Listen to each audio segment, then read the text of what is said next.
never slow up, no I don't take shit. I got no love for the fakeness. If you wanna play tough and wanna hate this, I'll always show up. I don't ever slow up, no I don't take shit. I got no love for the fakeness. If you wanna play tough and wanna hate this, I'll always show up and make a statement. I don't ever slow. The past is gone. Now's the future. Hello, ladies and gentlemen. Bill Goldberg. Bill Goldberg, and welcome back to another edition of the Weekly Review. My name is Mike Larkin, joined by my boys, the RWT dead man himself, Mr. Paul Morales, and DC Daniel Crimmins. We have a night of wrestling to talk about from WWE. And this guy. Yes, from WWE. That guy over there. And AEW. We said it before we came on the air, and I will say this. NXT Great American Bash was solid. Saturday night's main event was fine, but AEW All In, they made the right call in both of their main matches, which we will touch upon. Wow. That's all I'm going to say. Wow. But I figured we saved that for the end. Let's talk about what just went off the air. Saturday night's main event. It's the talk of the internet. Bill Goldberg had his final match against Gunther. So he comes out with Doug Dillinger and Ernest the Cat Miller. Somebody better call my mom. And then you saw the WCW guys were there. The Steiners were in the crowd. Everybody was there to support Bill in Hotlanta, just years after the anniversary of him beating Hogan on Monday Night Raw for the WCW World Heavyweight Championship. I was thinking to myself, okay, how are we going to do this? Because they did hype up the fact that he's got a bad knee. They touched upon his father-in-law passed away a few weeks ago and everything that he's been going through. So they hyped Bill up. How's he going to get through this? For the story that they told, Gunther bumped his butt off of him. Goldberg shrugged off the chops. Little Nate took a spear. Gage. Somebody give that goddamn ref a fucking raise. Like, I know. 2 weeks in a row, 2 or 3 weeks in a row, and he's got his fucking ass kicked. Cena first. You gotta love Charles Robinson. I love Charles. And then Gage comes in. Then Goldberg gets a spear and a jackhammer for a 2. Then he passes out and Gunther retains. Right move. But let's talk about this first before we even get to what kind of like stalled this. Guys, what were your thoughts on Goldberg's last match? And, Bill Goldberg. Paul, I'll start with you. It was fine. I pressed for time. We'll get into what happened prior to this match, but I messaged you guys, and the first thing I said was, "Damn, there's literally more than a half an hour left in this in the show." I'm like, this ain't going 20 minutes. I go, this thing is not going 20 minutes. And guess what? Went 20 minutes. Yeah. It was fine, dude. It was what it was. It wasn't like anything spectacular. It wasn't great by any means. I mean, it was a match. That's any indication. Yeah, with these Saturday night's main events now, they feel just more like a glorified house show on TV. Their purpose is set and the purpose is there. But I think with this and then Bill, we didn't really get to see it because they kind of like hard just like ended. But if you went on to Peacock, you got to see Goldberg thank the crowd in a Hotlanta, and his wife was in the ring and his kid. It was very, very nice. They cut him off midway through to go to another fucking. I know, and then you never heard the rest of it. If that were the case, they could have at least said, "Hey, look, taking at least a couple of minutes off of the time and said, hey, let's finish this. Let's go home. Yada yada yada." 2-3 minutes earlier, went to commercial, came back, and he could have had the whole 5-6 minutes to talk in the ring and talk to whoever. He brought in 100 people, family and friends, and then. What we got came back from commercial. He was already talking, and then he didn't even finish talking. And then that was it. It ended. Yep. They award showed his ass. Like literally, like he's talking and they're playing him off. Yep.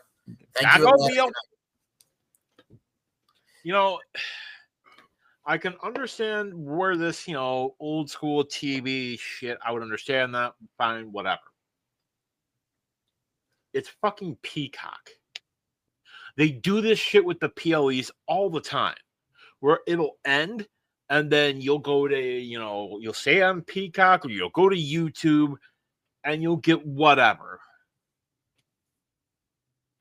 Why the hell can't you do this shit now? I mean, it was also on NBC. So with NBC, you got Peacock, you got the whole nine. So it was just, it was a lot of commercials. Go ahead, man. Let me say this. To paraphrase from the words of the absolute GOAT, fuck the NBC. God rest this show, shaky baby. Greatest of all time.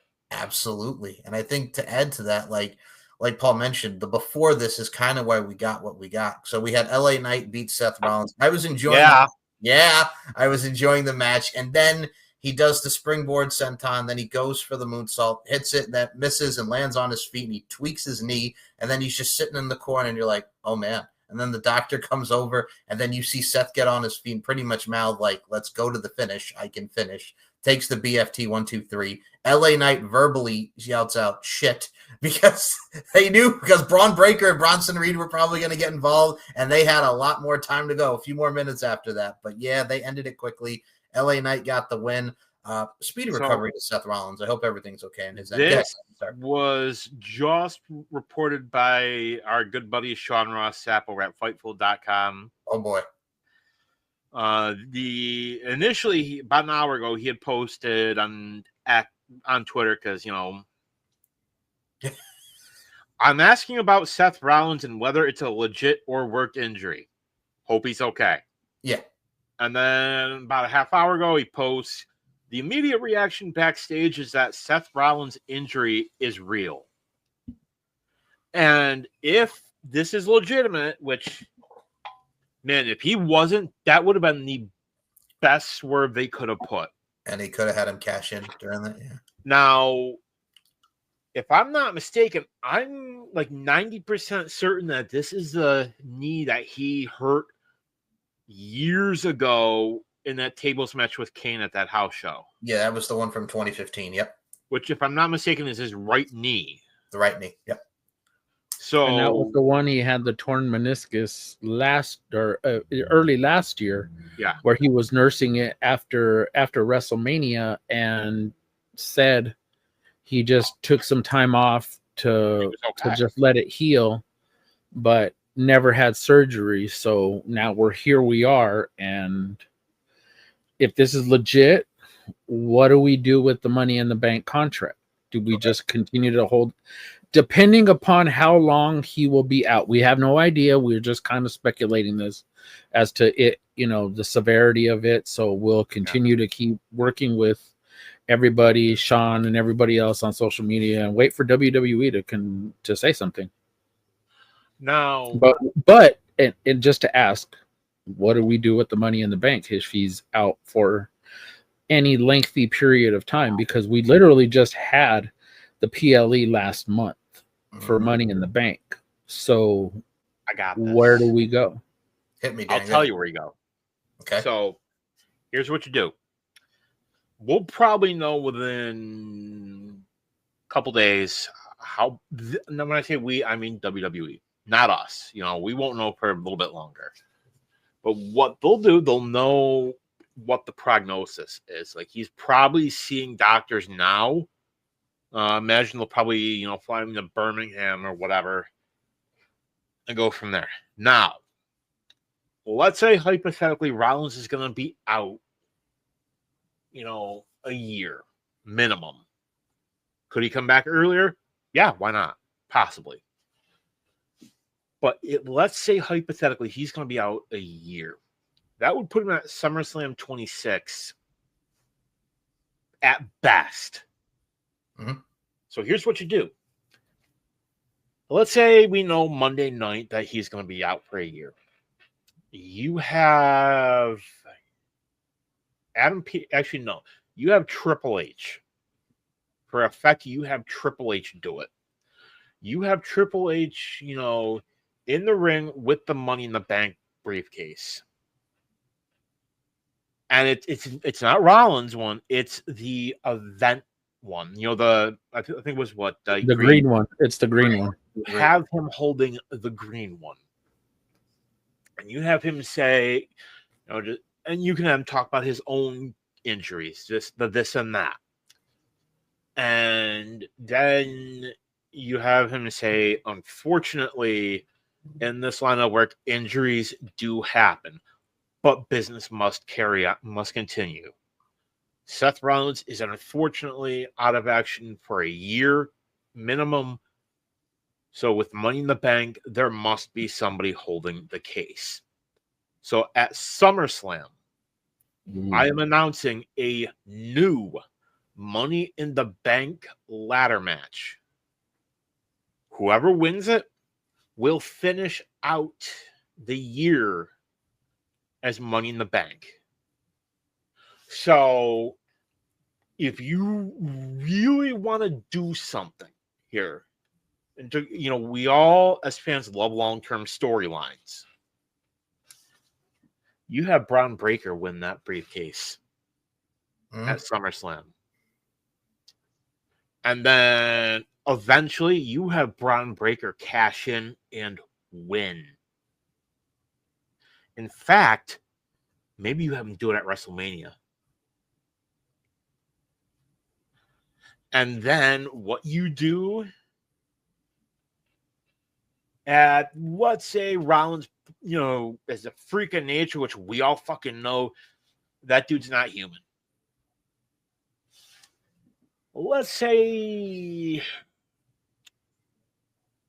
maybe June of 26, and maybe Rollins is able to come back early. Let's say you have Braun celebrating with Paul Heyman, which I think you still got to keep this going. And as they're celebrating, you hear Burn It Down. And you have Rollins music come out. Or, come on. He comes out, but he's not coming out empty-handed. He has the Money in the Bank. His Money in the Bank. And you create the story that, hey, I never lost this.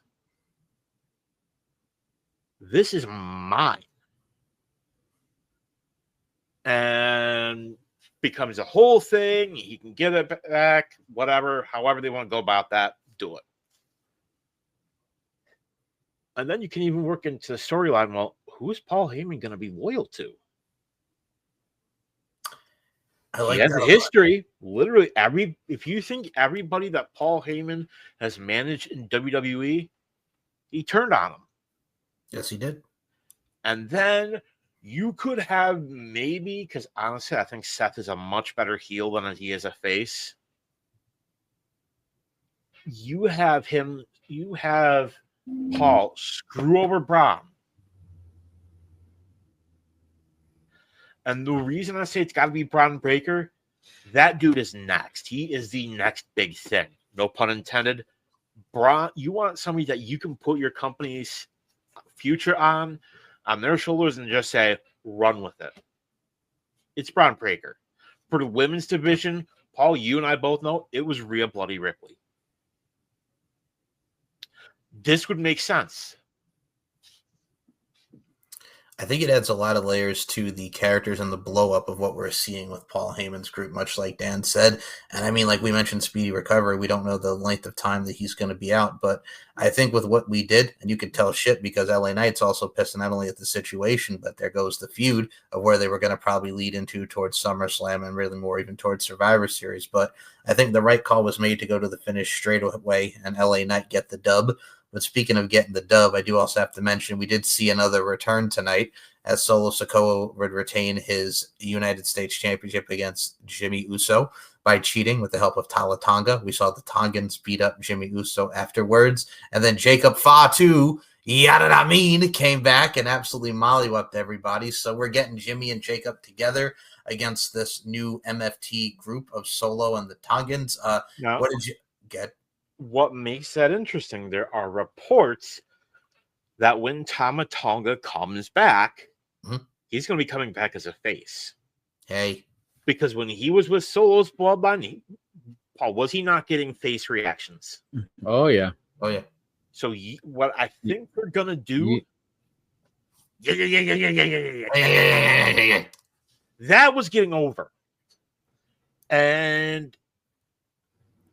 you do not need Roman or Jay in the bloodline stories anymore. You don't need it. So what you do, the rumor I heard is that they're going to do sort of MFT versus like a hybrid bloodline kind of thing, where it's going to be Tala Tonga, Tonga Loa, JC Mateo, who's not related to them in any way, shape, or form, and Solo Sikoa versus Jacob Fatu, Jimmy Uso, Tama Tonga, and Zilla Fatu, which, folks, if you don't know, he is a son of the Samoan bulldozer Yamanga. Which, looking at pictures of the two of them side by side, resemblance unfucking canny. Absolutely, it's great. It adds another layer to the bloodline storyline, and I think just even that element of just bringing them all together, and Tama Tonga with his babyface reactions. Paul, I have to ask you as well now to add to both of our points. What were your thoughts on Solo and Jimmy and the return of Jacob Fatu? I like the interaction between Tala and Jacob because it made to build the story. Now I actually something actually popped into my head as DC was talking about everything about Seth and then talking about the bloodline. That Roman Reigns was actually supposed to come back, and this was supposed to be a feud between Roman and Seth. So now what do you do with him? Now hold on. I was just going to get this. Let me make this point. If you're looking at what to do with him, I know you mentioned Zilla. I really know, and I don't know if we're going to get there, but a part of me thinks like you need something for Roman if his plan still is to come back. Here's the problem. Why not Roman and Cena again? I mean, I'm not saying that it has to be a huge feud. I'm just saying if you want to do a match for SummerSlam, that's really a high caliber match. Oh yeah, with two big marquee names. But at the same time, John seems to already be in a feud, with CM Punk, and then you kind of don't really want to step on those toes. So the only other alternative is putting him into this bloodline feud, unless you have somebody for him. If not, then just don't bring him back. Here's what you do. Roman had other people to get him ready. Like when he was the heir apparent, he had people getting him ready. So you don't have Seth. It's not going to be Punk because Punk's another babyface. They're not going to do it. Yeah. In that whole thing, who does he have more hatred towards? He never trusted Seth, so that's out of it for now. Paul Heyman. Yeah. So that was kind of my next one. Do you get him? Because we never really got him and Bronson Reed. And I think that would be an excellent match. And that would actually elevate Bronson upward if you're going to put him into anything. I think either Bronson or Braun, Spear versus Spear. We were supposed to get that at WrestleMania 36. Oh God, don't remind me. Hey, that Mania wasn't terrible. No, we watched it. It was good. We watched it. It was good. But I mean, the thing other too than that bullshit December to Dismember that you made me watch. But yeah, no. Yeah. Hey, at least I didn't make you watch the AWA Supercard. Hey, you know what? You guys probably would have enjoyed that. You could follow the link below. You know what? My friend Mr. Michael Larkin over there, my co-host, will actually put the link below. He will. Cheap Pop #1. That was like 3 because we mentioned 2 uncaged shows. So that was and 2 uncaged shows. Look, those links will be down below too. I love you guys. And you guys, we have to do one pay-per-view, together. You know what? Just to not December to Dismember, please. I got it. Okay. that very show that you watched with Mo, we will do that on Uncaged. Okay. Yep. Seasons. All right. We'll put it down right here. Season 6. AWA. Oh my God. You guys are doing going to hate me. Well, I could watch old school AWA. Did you watch it? Have you guys watched it or no? Oh, that would be my Parts first of that, time. and I watched some WCCW shit. I'll watch it. I don't care. It'd be my first You time. know what? I really would love to just sit down with you guys. I would love to be on here and just watch it with you guys, because that's about, as Mo says, that's about 4 hours of his life that he's never going to get back. Well, let me But tell you it wasn't even 4 hours. It was about 3.5 still. Paul, let me tell you something. Mike made me watch that bullshit December to Dismember pay-per-view, which I think at the time those shows were going like 3.5 hours. Well, this one was only like 2 hours and 15 because literally it was like an episode of Monday Night Raw at the time. It was the shits. After the first match, it just went downhill. It went downhill. I mean, there are other December to Dismember, pay-per-views that were actually a hell of a lot better, but if you made you watch one, I mean, I'm pretty sure you guys probably hate the other one. But anyways, we will do that one. Anyways, now that we have a show for Uncaged that we're gonna watch, why don't we just continue on with the show? Because you guys want to hear us talk about the weekly review? We'll get let's talk about the weekly review. And the first match, you know what? And the first match on Saturday night's main event was pretty entertaining, I have to say. I will say this just to go back to your point for a second. I was in agreement with Roman Reigns and Braun Breaker or Bronson Reed because of the Paul Heyman story. That I will add, but like you mentioned, the first match was very entertaining. Randy Orton beating Drew McIntyre. RK Roll. I can't now unsee it. RK Roll. So Jelly Roll and Logan shove each other. Jelly Roll pushes at Logan Paul on his ass. Randy eats an RKO, and then friggin' Logan knocks out Randy. Then Jelly Roll comes in while Logan's beating up Randy, knocks Logan on his ass, and then friggin' he takes a Claymore kick from Drew McIntyre. And now at SummerSlam, it is Randy Orton and Jelly Roll against Logan Paul and Drew McIntyre. I will say first and foremost, when I heard and the rumors came out and PW Insider put it out that Jelly Roll was going to do something with Logan Paul, I was thinking to myself, do we really need this at SummerSlam? But now that it's a tag team matchup Yes, the fuck we do. And well, then when they did the segment on SmackDown and Randy Orton came out and absolutely obliterated Logan Paul on the mic, I was like, okay, I can get with this. So I'm fine with it. I think it's cool, and I was entertained. Now, Paul, you mentioned you were entertained. I'll let you go first, and go ahead, Dan. You know what? For Jason to go out there and try and fucking go with Logan Paul, yes, Jason is his real name. Jason so let's just say this. Look, I have no idea what they have in store with Jelly Roll. My brother just lost all this weight. He looks fabulous, by the way. And congratulations, Jason, dude. You are fucking killing it. And I hope to God you continue on the where you're going, and get down to where you're healthier. But man, I don't know where you're gonna be at as far as like SummerSlam, dude. You got literally 3 weeks to get there? Yeah, August 2nd, August 3rd. Yeah, and oh my God, I am still trying to figure out how they're gonna do this. And we mentioned Money in the Bank, and before I get continue on with what I was gonna say. Yeah, Money in the Bank is actually being moved next year to the end of August. It's actually August 29th. After SummerSlam? So, wow. It's after SummerSlam, which really? SummerSlam is actually August 1st and 2nd in Minneapolis. So that's weird. Yeah, so 4 weeks later, it's going to be Money in the Bank. So this is why I said it just seems kind of weird for them to give whoever is going to take it.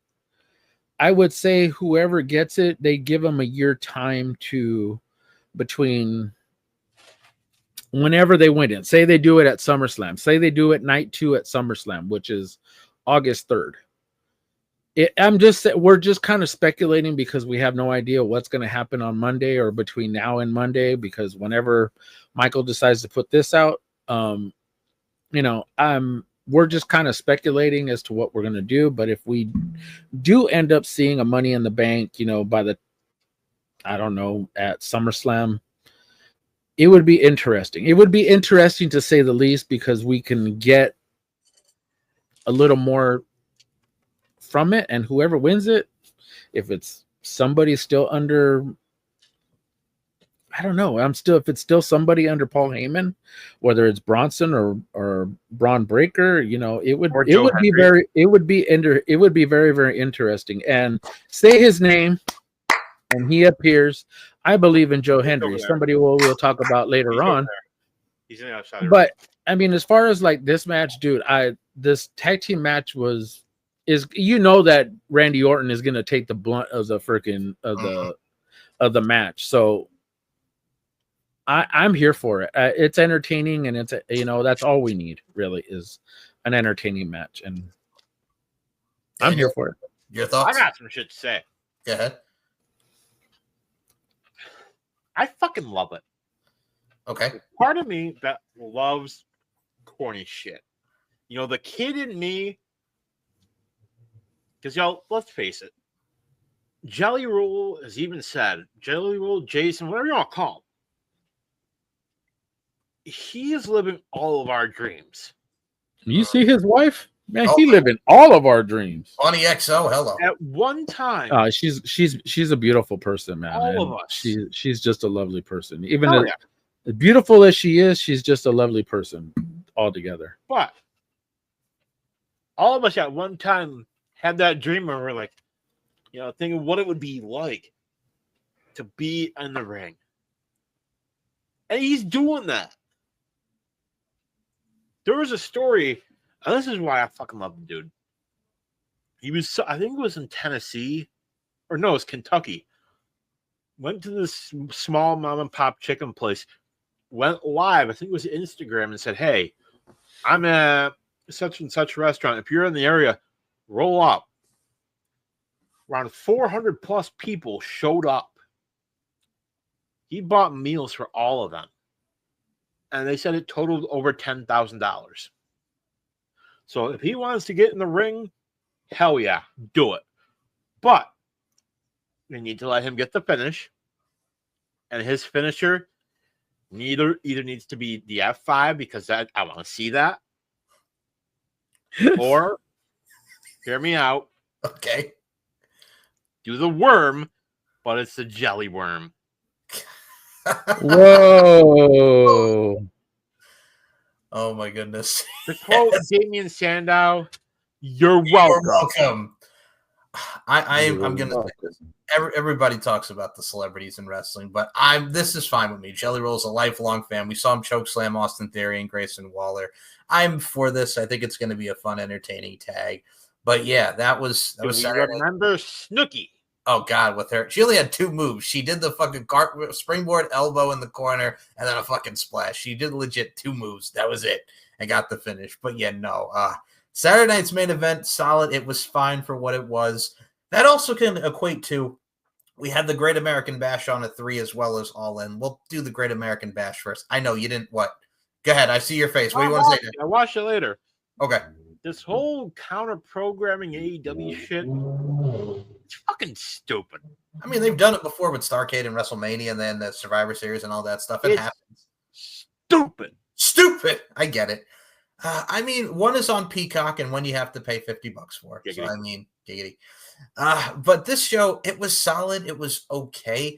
It was fine for what it was for a Saturday afternoon. I mean, the best match, and we'll just go through this. We'll start it here first, not even go in order. The best match on the show was Ethan Page and Ricky Saints in the Falls Count Anywhere match for the North American title. It had your kendo sticks. It had your chairs. They brawled through the crowd and backstage at center stage. They brawled by the concessions, the merch area. First and foremost, we're now going to have a new feud as Jasper Troy got bumped into, and he absolutely black hole slammed the crap out of Ricky Saints and the freaking crowd over there on the friggin' trash bin.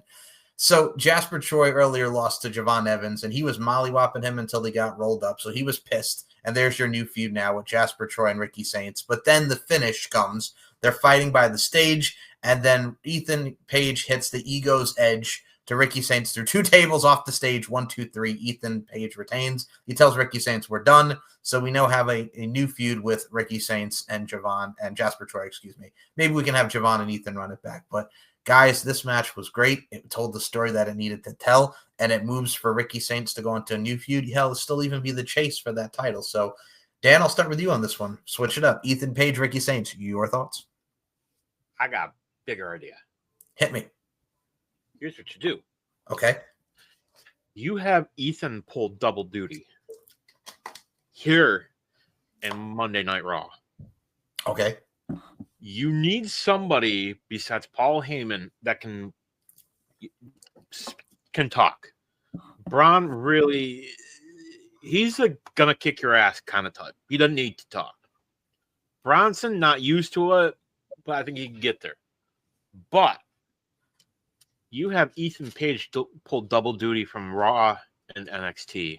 You put him with Paul Heyman. I like for the talker and for him being the brash one that he is, he would fit. I definitely fit.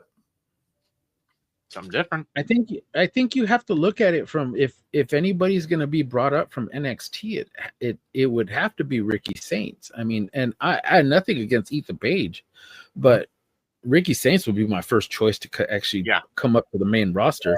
But I do like your idea. I do like the idea of having Ethan Page as part of that group because it gives them somebody to stand behind, especially somebody who already has a title. You know, he's there. He could show it on the TV. He does, and granted, he's a great talker. He's not phenomenal. He's not somebody that can be taken lightly. And you know, to have somebody, you know, there as like Paul Heyman by his side, that would be perfect. And again, somebody else that could easily win Money in the Bank and be on the main roster and, you know, be that next guy for this group. And not only that, but I'll say this again, of all the blunders talent-wise that Tony Khan has made, I would honestly say Ethan Page has to be one of the biggest.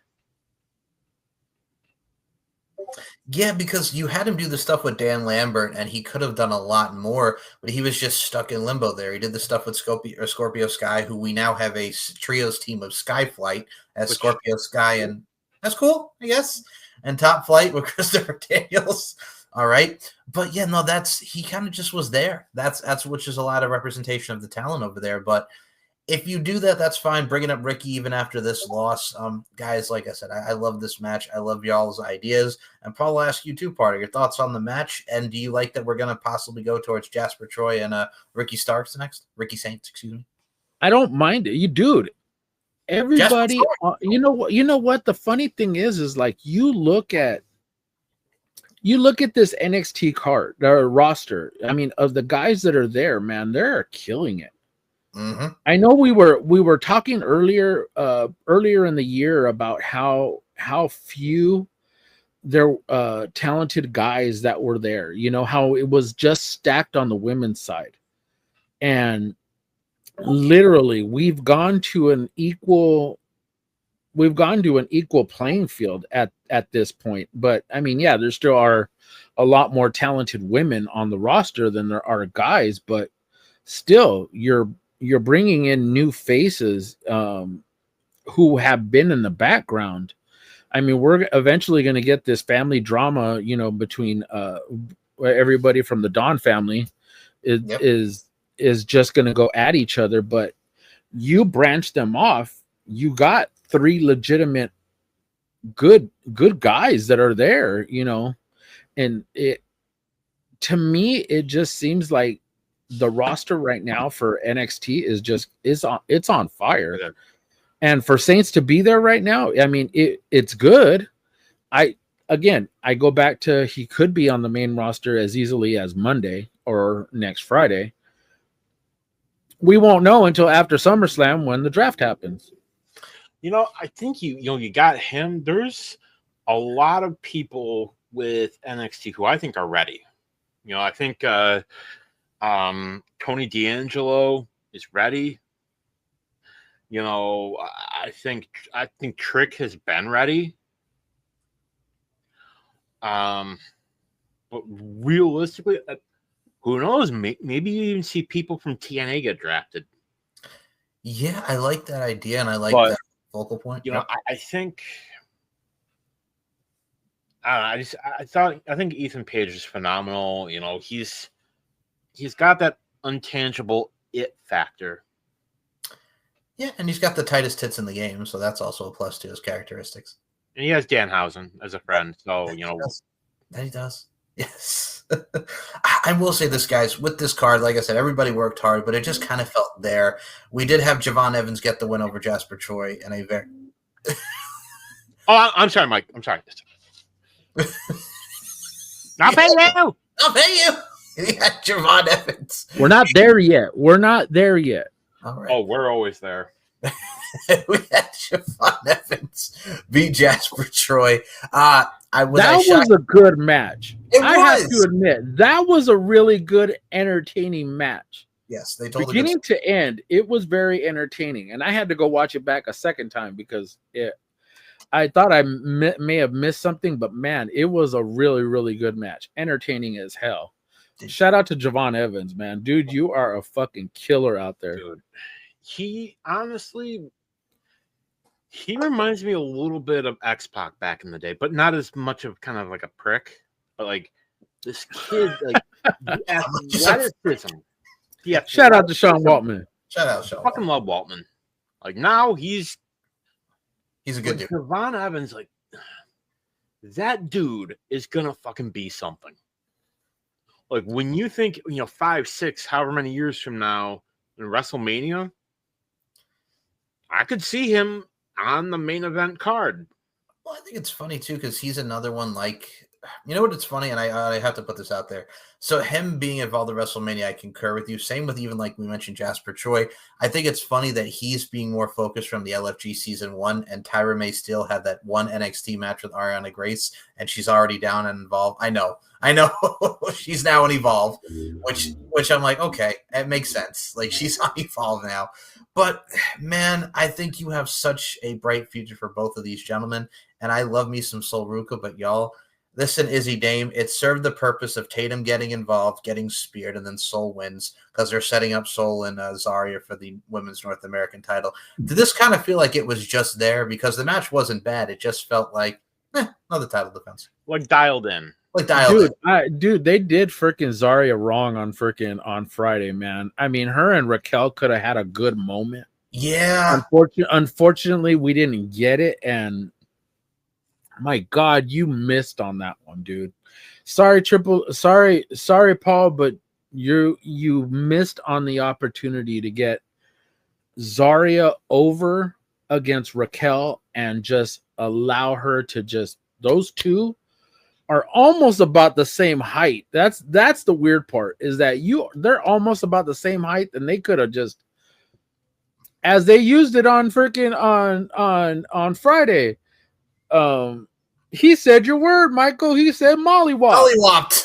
Yes. God dang it. They could have mollywopped each other seriously in front of the freaking announcers. It could have just been one of those moments that just could have shined a little bit. A minute. Dude, it would have did a lot for everybody to say, hey, look, Zarya is legit. Yeah, it gives also a shot of, hey, maybe Sol and Zarya can win the tag team championships on Sunday. But no, they went with the direction of Raquel being dominant over her. But yeah, it's one of those things too with this match. Like I said, I like Izzy Dame. I think she's improved. Sol getting the win, you knew. But one that really did impress me, and I've seen all over the IWC people have been bitching, oh, what's with this NXT Championship division? They're just having anybody, I'm like, first of all, you want new names. Miles Bourne was a great story. You knew he wasn't going to win, but he had a hell of a showing. But Inamura worked his butt off, and the strength of him lifting up Oba Femi, just everything that went into us, the stories with Josh Briggs about, hey, use this. He hit him with the belt behind the head, use this, and he didn't. He wanted to win with honor, and then Oba would lose. And then, of course, now we're going to get more with Oba and Josh Briggs. But I think for this showcase, Inamura put on a hell of a show. And I thought, I can't wait to see them run it back. DC, go for it. I saw you raising your hand, going in some rage, talking about them women. Go for it, brother. Yeah, man. Honestly, tell me this would not be fucking entertaining as hell. Zarya and Rhea Ripley. Oh, the two Australians, absolutely. You can't tell me you don't want to see that. Like, Promos alone would be fucking killer. Match would be fun as hell. I would just love to see them actually do any like talk literally like they're in Australia, use all the slang terms from Australia, and none of us would know what the hell they're fucking talking about.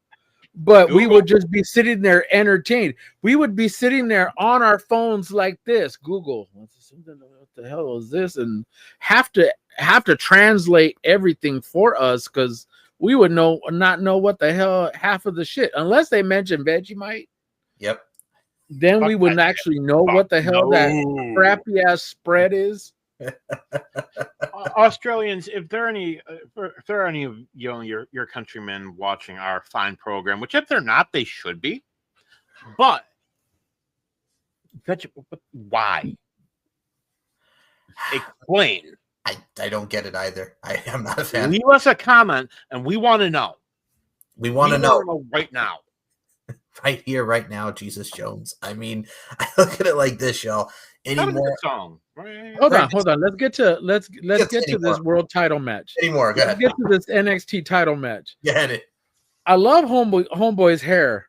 I loved his hair. Dude, it's called like party in the front, business in the front, party in the back, man. But no, it was literally the left side was literally all business, and the right side seemed to be all party. I don't know.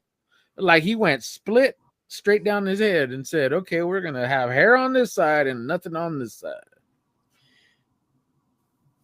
It was a good match, I have to admit. Good, hard-hitting match. Fuck you, Josh Briggs. Damn it. Fucking being a dick. Dickhead. I will say this, like, Oba Femi's one of those guys that he's just fun to watch. Yeah.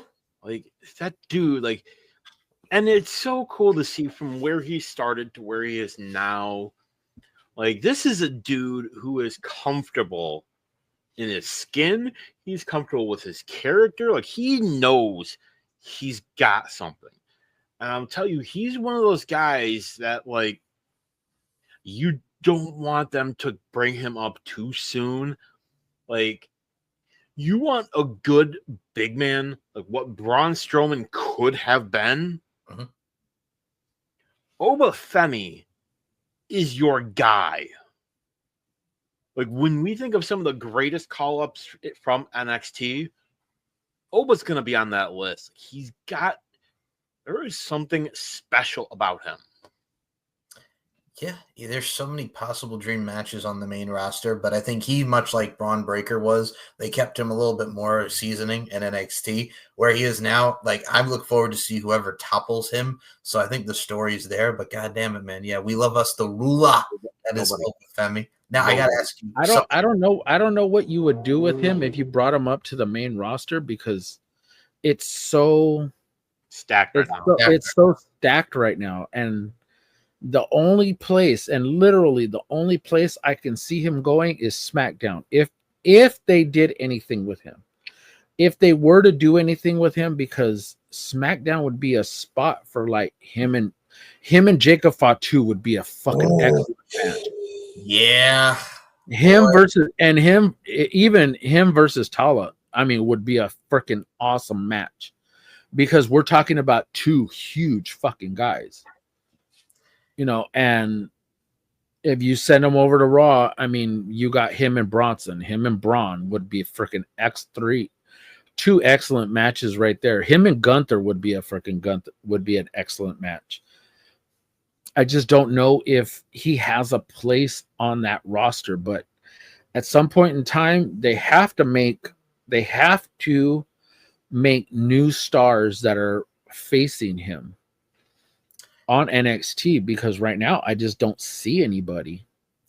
I mean, one person that he did face, and I have to bring this up as it's a nice segue. So Trick Williams, they do the contract signing, and it's great. 3 promos: Trick Williams, Joe Hendry, and Mike Santana. I mentioned this in our chat. I don't understand why this was on the damn show. Yeah, I could have easily put in like the tag team match for the titles or something, you know, or an eliminate a four like a fatal 4-way to face them on Tuesday. I don't know, something to that nature. This could have just as easily been on NXT. Slammiversary isn't till next week. This could have been on TNA and not on WWE. And I get you wanted to have more people to see it, but it did nothing for the title match. In all honesty, it did nothing for it. This could have just as easily been on NXT on Tuesday. Yeah, I mean, there was no purpose for this to be on this show. I mean, I'm watching it and I'm just like, okay, they're going to cut the good promos. Kirk's going to say something and he gets put through the table. And then what we didn't see, though, coming was Dark State, who took out Matt Cardona, took out friggin' poor Joe Hendry and Mike Santana. And now we got Trick, Joe Hendry, and Mike Santana against Dark State and NXT. But I have to put out the funny line here because Trick Williams goes, "Oh, hell nah!" And then it cuts back to Booker T, and Booker T is dying at the announce table because he pulled one out of Booker T's card. That was funny. That, I say, was very funny. But yeah, it was an interesting placement. I get it. Like you mentioned, more eyes on it for NXT and the show. But yeah, we had Impact. No, for TNA, not NXT. Thank you. Yeah, you could have done it on TNA. You could have done it on NXT. I mean, we're going to get Masha on NXT, which is going to be sweet. But yeah, like I said, and then we get to the main event. Were you guys shocked to see the women's tag match main event? Yes and no, but I mean, it was really more entertaining. The only match on that card that was really entertaining was actually hold on. The North American. Trying to figure this out. Hold on. Let me go back to this again. The only match that was entertaining was the match before this. Yeah. Only because you had Masha come out for like 2 seconds. 10 seconds to come out, and it was like, okay, the outcome was we already knew what was going to happen. I mean, if you kind of knew what was gonna transpire. Unfortunately, it was just a match. A match again that could have been on NXT. I mean, Blake Monroe getting her first win on PLE, and it was against JC Jane. The muscle muffin stuff is funny. I'm not gonna lie, that makes me laugh. I love the muscle muffin stuff. Okay. Muscle muffin. Okay, that one was pretty good. Okay, I will give you that one. Come on, man! Don't you want some of that muscle muffin? You got two beautiful women. You got the swollenness of Jordan Grace. Look, I don't need her husband coming after me. Yeah, but Jonathan Gresham just. I don't need Mr. Gresham to come after me. So I will keep my words very, very polite. Yes, beautiful woman. And besides, I don't need her bench pressing me either. Oh, dude. I don't need her beating my ass either. I mean, no, I don't need her beating my ass. Whole other show. That's for Pornhub. I'm sorry, that's a whole nother show. We'll charge you extra for the spiciness. So yeah, exactly. Daniel, your thoughts on this main That'll event? be on our future Patreon page. So Chicka, wow. Now, Daniel, along with the Bridget the Midget reviews. And Daniel, your thoughts on this main event tag with the women? Go. Loved it. Loved it. It's the right call for them to go, to just be in the main event. All right. NXT women haven't had that a whole heck of a lot. No, not. I can't even remember the last time the women's match actually main evented a PLE for NXT or a takeover. It's been a long time. To quote SmackDown, here comes the pain. But yeah, if y'all, like I said, we're both with the WWE side of things this week. It was just kind of there. It was fine. There was some entertaining moments, but then we had All In at the same time. Good. No, I think you would be remiss if we didn't talk about one of the most touching images. It first started with the Wyatt Six winning the WWE Tag Team titles. Oh, okay. Yes. Well, fucking deserved. Gacy and Loomis as separate individuals are fucking amazing. Yes. Gacy has been busting his ass for years on the independents. So to see him live his dream, fucking proud of him. Agreed. And I don't know, I loved it, and I think, can't go wrong with it. Paul I Daniels. had one huge problem. Yeah. That I get the shock and awe factor. I get it. I completely get it. 1, 2, 3 kid, Razor Ramon. We know that one, his first match, we know shock and awe, but there was no real build to this. And I wish for a group that is such a vital organ, and I'm saying this to SmackDown, and they are a vital organ to SmackDown because they literally shut them off, had them on life support. As soon as Bo Dallas went down, Uncle Howdy, as soon as he went down, I don't understand why they couldn't still continue on. I mean, because Uncle Howdy could have still just been there. And cut the promo. He didn't need to wrestle, but he still could have been there. As to watching them continually wrestle in matches, they didn't always have to win, but they also didn't always have to lose. But I would have liked a little bit. I'm not against them winning. Just understand, I'm not against them winning. I just wish it would have been in front on a PLE as opposed to a SmackDown. Because this group is so huge. It's so hugely popular with a lot of people. It's just that a lot of people, a lot of fans are just upset that they aren't shown. Like they were just like all of a sudden went away. And we got like 6 months without them. No promos. I mean, yeah, we got those little indicators, in the background, the little signs here and there of like the bird, the crow, and the little symbols all over the place. Yeah, that was fine. Hey, they're still there. It would have been cool had Nikki Cross still had been there. She's part of the women's division. It doesn't make any sense to pull her away. So that is really my only gripe, but I love that they won. I just wish it would have been like on a PLE. Yeah. SummerSlam would have been perfect. Would have been the perfect place for them to win those titles. Now, but what we did get is we ended up getting Andrade and Rey Fenix becoming a tag team, which is awesome because they've been. Which is great for Andrade because he needed something other than doing nothing. The other thing that I forget who posted it, but you see an image of Gacy and Loomis with the titles, and you have Eric Rowan standing behind them, holding the titles up, and next to it you have the same promo, or the same picture with him and Harper and Bray, except it was Bray in the middle and Harper and Rowan, and to me, like, Rowan is so fucking proud of those guys, as we all are. But that image, it really made me think that, they're finally doing right by Bray's memory and his genius. And it was a cool moment. Like, we talk a lot about moments, and,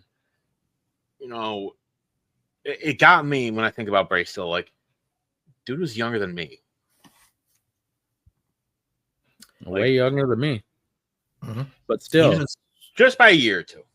Yeah, he was a couple years older than me. Like, we all have our memories of Bray Wyatt. And I mean, for me, I'm going to actually go back. If you want to see our tribute show, Mike's going to put a link down below. G-Pop number 5. Thank you, sir.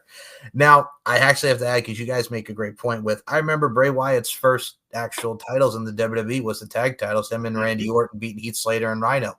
Like, you could have done something. Yeah, you could also done something more like with them winning, like you mentioned, SummerSlam, Paul, on an actual PPV. I think what screwed up for everybody was when he got hurt and they were doing the Final Testament feud and they were going to get that final match in the feud, and then nothing happened. Miz went to SmackDown. Karrion Kross was just doing his conspiracy theory stuff and his devil's advocate thing. And AOP got fired. So, I mean, they just had them sit. You could have done more with Nikki Cross in the division, like you mentioned, but It could have continued. He could have cut some promos. He didn't have to wrestle. He could have just sat there in the chair. But I think this best version, I think they needed to do some tweakage there instead of feuding with people who turned on their families, like the American Maids and the Chad Gables, which I thought was cool.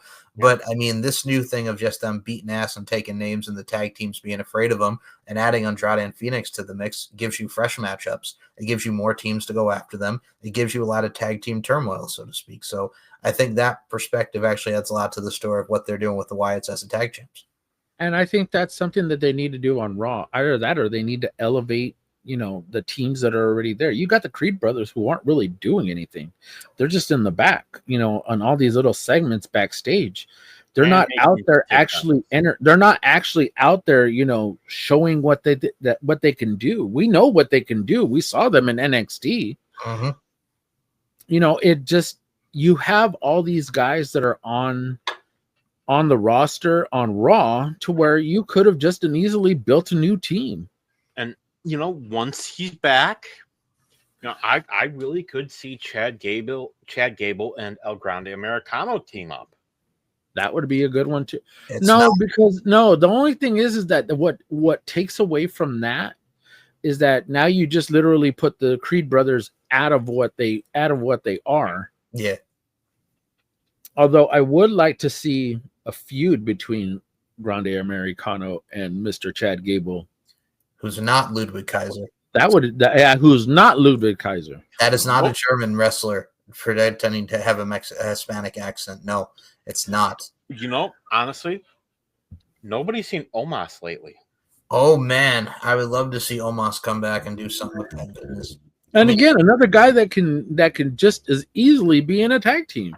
Mm-hmm. We saw what he did over there in Japan. So yep, and we saw what he did with AJ. So I mean, it works perfectly with the direction that they're going. Speaking of the direction that they're going, y'all, we're gonna talk some AEW, and I'm gonna say the one thing that we gotta and shout out to AJ Styles for signing a new contract for 1 year. Hell yeah! Now it was reported that the WWE has trademarked a new name. Okay, what's the new name? Ethan Fatu. Ooh, okay. So Ethan Page is going to be Ethan Fatu. This goes along with what Drew posted on Twitter. Hey, if you want options, change your last name to Fatu. And that was Trini. Trinity replied with, "Yeah, why do you think I did it?" Huh? But a lot of people are saying that it's Zilla, and it's Rikishi posted that thing, pictures with Zilla, whose real name is Isaiah, saying, Oos, you've come so far, this and that and the other. Now it's your turn. Speaking of Trinity, man, shout out to her and Jade Cargill, because that was pretty entertaining. And then we got Bianca Belair, who's going to be the special guest referee at Evolution. So, shout out to both of them, man. That was pretty entertaining, I have to admit. That was a mystery. And I'm sorry, a lot of those swings and hits, man, those things look like they were real. There was nothing like, fabricated or anything. That shit looked real. Oh, agreed wholeheartedly, man. Okay, now on to AEW. No, you're totally fine. And I think with everything that went into what we saw, I really enjoyed Bianca coming back. That adds another layer to their story of where they're actually going to go. And I think Naomi, like we mentioned, been on her best run in Jade, which is going to lead to SummerSlam with the cash-in. But that got me excited for Evolution, and we're going to definitely touch upon that tomorrow night. But god dang it, man, this AEW tonight. Let me say this right now. We crap on AEW a lot, but we can also talk about when it was good. And this show from top to bottom, I enjoyed it.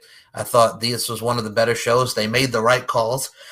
They finally listened, which we'll discuss the top two matches. But I think one thing I want to point out first and foremost, shout out, love, positivity, and everything going with Adam Cole, baby. Because he came out, had to vacate the championship, and we don't know how long he's going to be gone. This may be it. He was crying, and I feel so bad for Adam Cole. I'm not going to make any assumptions, but my guess and my hunch is concussion related. But we'll see. We don't know. Y'all, that gutted me too much, like Dan said. Adam Cole, baby. The sad shit is he's not been back all that long. No, not at all. And I feel so bad with all the injuries he's had because the dude is so talented. Like, you talk best currently wrestling right now, Adam Cole. Like, his NXT run was amazing. Don't forget the match he had with Daniel Bryan on SmackDown a number of years back. Back in 2019, hell yeah. And that was just literally, you know how long he had to prepare for that match? How long? 3.5 hours. Because they were stuck in Saudi. So they were, and actually, fun fact, they were in Buffalo, New York that night for SmackDown. Hey. And I believe it was HBK and Matt Bloom, and Bloom gets a call and says, "Hey, is Adam there? Is Adam?" But I think he used his real name. And he, they did like a video kind of. He said, "Pack your bags. We need you in Buffalo, New York now." And I think they sent the jet for him. So hey, he got to fly on the WWE private jet. So that's cool. Kudos to you, sir. And then he literally got dressed in the airplane and just, I hope to God he comes back soon. Hopefully it's not too serious, but it's got to be, considering they stripped him of the title real quick. Yeah, it reminds me of when Daniel Bryan, after he won the Intercontinental Championship and then he was done, he had to vacate after that. Well, your thoughts on Adam Cole, baby? Very emotional, high octane. It was sad to see. It really is. Your heart breaks for Adam Cole. It really reminded me of literally of Daniel Bryan, and then also Adam Copeland, also Edge. So, we talk about these quick retirements of, people having to leave, immediately. And then you don't really know everything. You don't know all the details. You just know that when they come out and they announce what have happened, and, them, he didn't really go into any details, but man, I honestly started to tear up because the way he was, just his voice, like he sounded defeated. I mean, as much as he was getting pumped for the crowd, and then to have them telling him thank you, and he was thanking them, and going back and forth, the hugs, the fact that Kyle O'Reilly and Roderick Strong were there afterwards, dude, it literally, it was a lot, dude. And I feel bad for him. I like the rest of us, we wish him well, we hope he comes back. But if it isn't, and this is his career and it's done, I mean, he rocked it in one in Indies, one in ROH, over in Japan. He did WWE.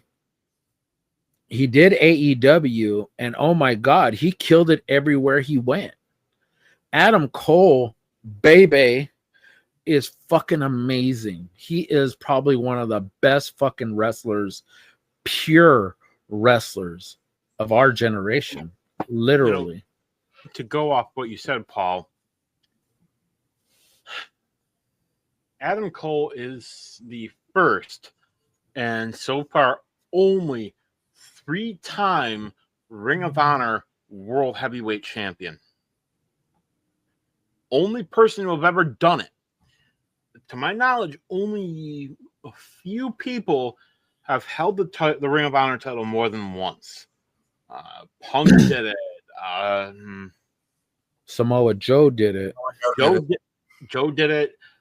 Jericho. Yeah. Did it. Kevin Claudio. Steen. Yep. Yeah. Steen, Claudio.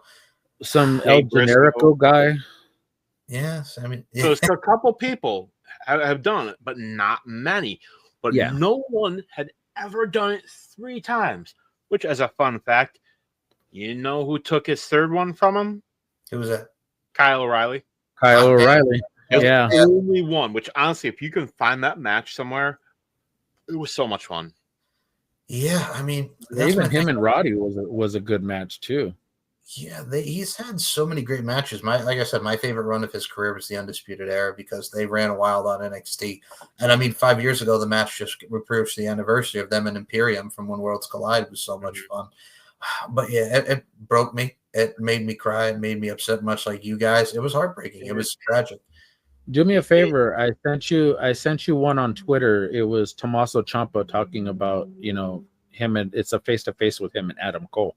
But in the meantime, dude, I mean, we can talk about the matches he had with Aleister Black on freaking in NXT. We could talk about, any of the takeover matches that he had with Tommaso Ciampa, with Johnny Gargano, and I mean DIY. I mean, we could sit here for probably, we could talk about that 3-year span of 3-4 year span that he was in NXT and just talk about the amazing matches that he had with everybody and anybody. It was pure gold, and anything that this man did in NXT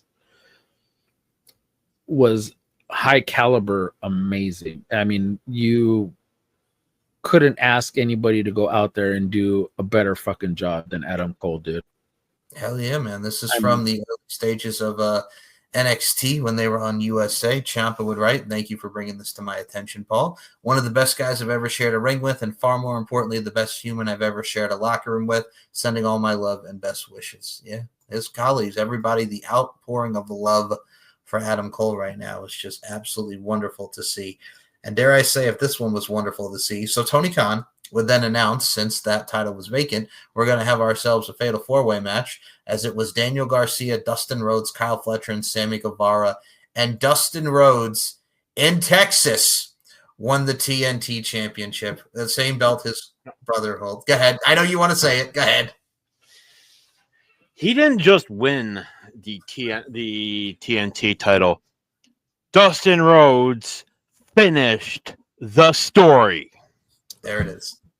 Fuck you, AEW Marks. So a lot of people were a little perturbed too. I know. Here's the Marks. This is where I know. Okay, hold on. There it is, Daniel. Okay, so all right, I'm gonna throw it up too. So they were perturbed because I think if this match was originally going to be Kyle and Adam, that Kyle Fletcher still should have won. First of all, mofos, we're in Texas. It's okay if Dustin Rhodes wins. It's okay. It really is. It's okay. Paul, you want to talk about it? I enjoyed the match. I enjoyed Dustin getting his shine because I love Dustin Rhodes. Paul, go ahead.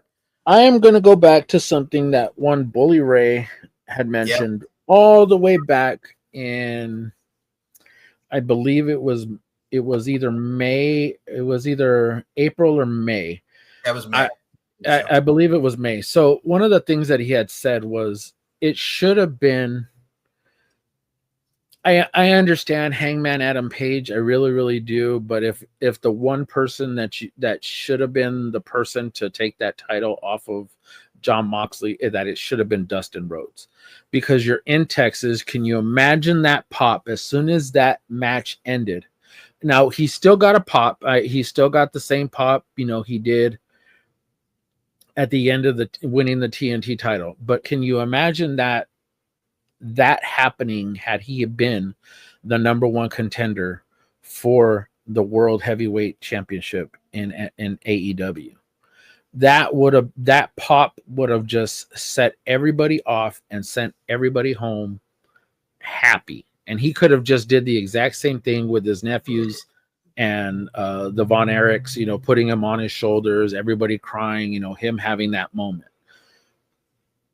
That one little detail could have been just as easily. And, Hangman Adam Page has already had the title a couple of times.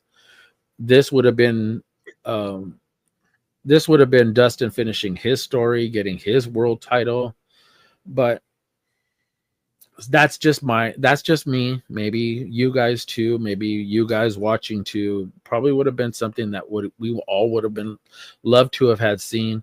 But still, him winning the TNT title, I understand seeing Sammy Guevara in the corner upset, that it wasn't him, that he kind of took that away from him. There's still ROH trio.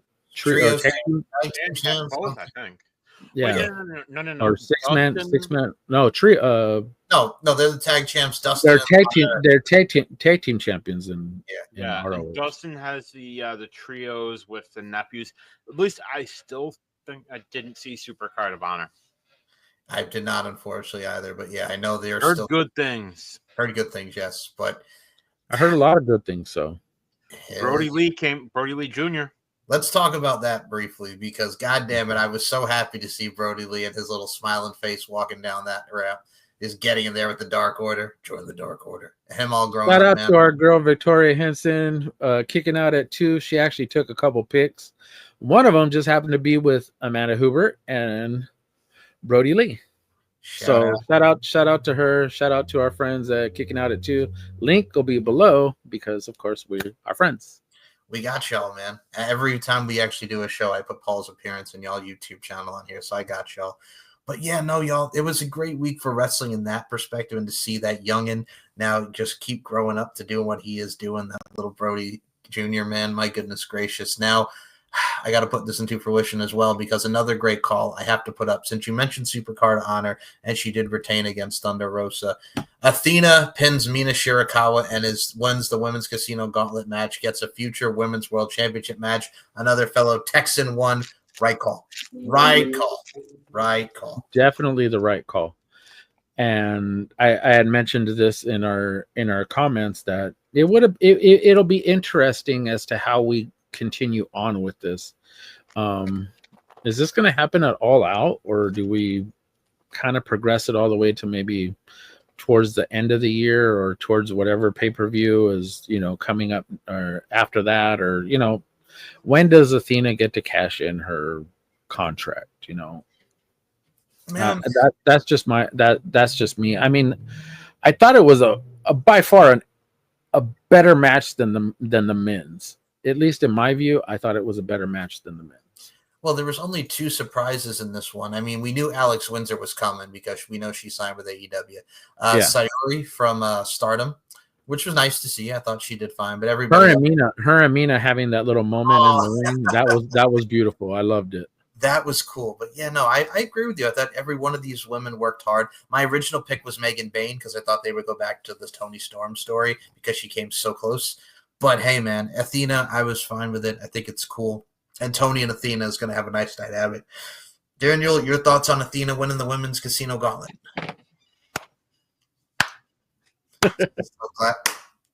I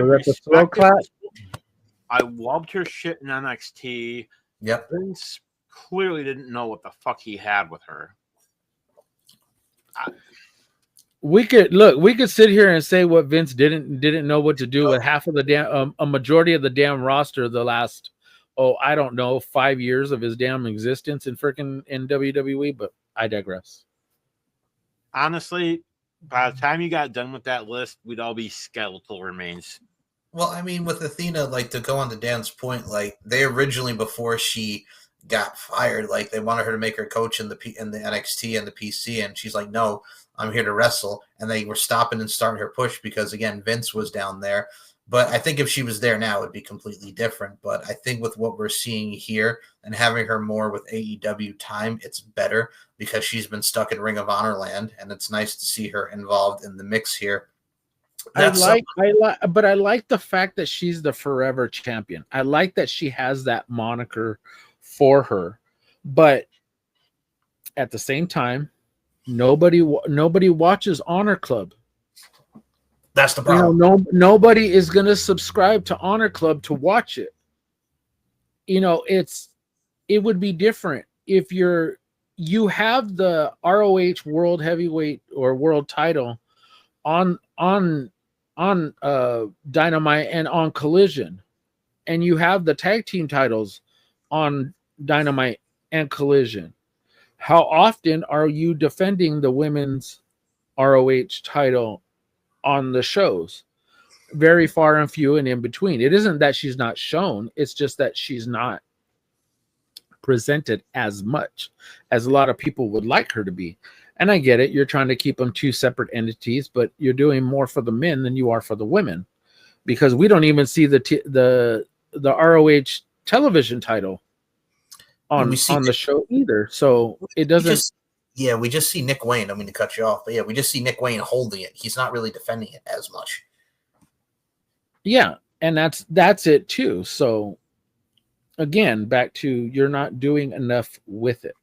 So if you're gonna now that she's won it, now you're gonna get it shown on the thing. I asked you guys, does she relinquish it and still maintain? Hey, guess what? I never lost it, but I'm still. But I was the longest reigning ROH Women's Champion of all time.